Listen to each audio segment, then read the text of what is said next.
The minister said public pressure made the government announce its strategy to deal with Venezuela, while Guyana is unaware of the strategies being employed by that country with regard to the border issue.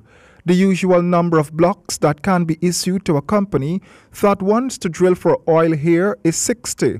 And over the years, questions have been raised about why the late President Janet Jagan in 1999 gave Exxonmobil 600 blocks.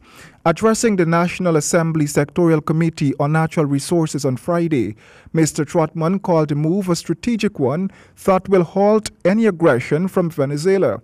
It is the first time that a government minister is hailing that move by the late President Jagan.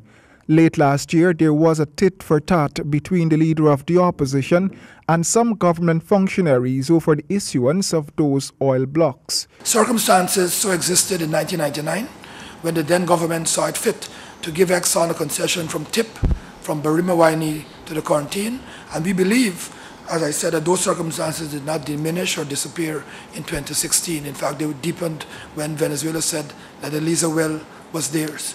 And so we believe that it continued to be strategically sound to ensure that the Exxon block remained intact as it was in 1999.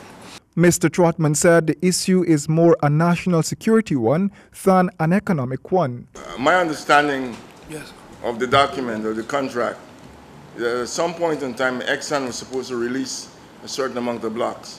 So you're saying because of national security interests, that's why that has been delayed? There is something known as relinquishment clauses, and the blocks that were to be, or the acreage, I wouldn't say blocks, would have been towards the northwest, because companies had shied away from going too near to Venezuela.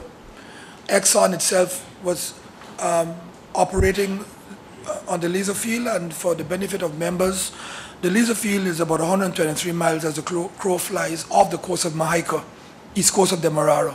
So imagine Venezuela saying that that well is theirs, off the coast of Jamaica on the east coast.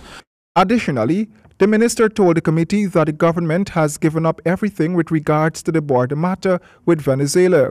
He said the $18 million signing bonus, among other things, which were not made public, had nothing to do with corruption, but it was a means of keeping Venezuela in the dark about how the country is preparing to deal with the border case. It was $18 million, not a cent more, not a cent less. And no government or no minister wanting to steal money will ask the Bank of Guyana governor, who no one knows him to be on any list on the APN or AFC or a support of this government, to hold the money for them.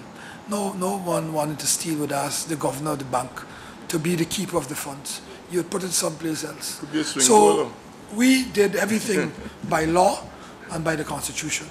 We didn't believe that we needed to let our friends to the West know all that we are doing and how we were preparing, but now they know, thanks to those who made demands on us to tell all.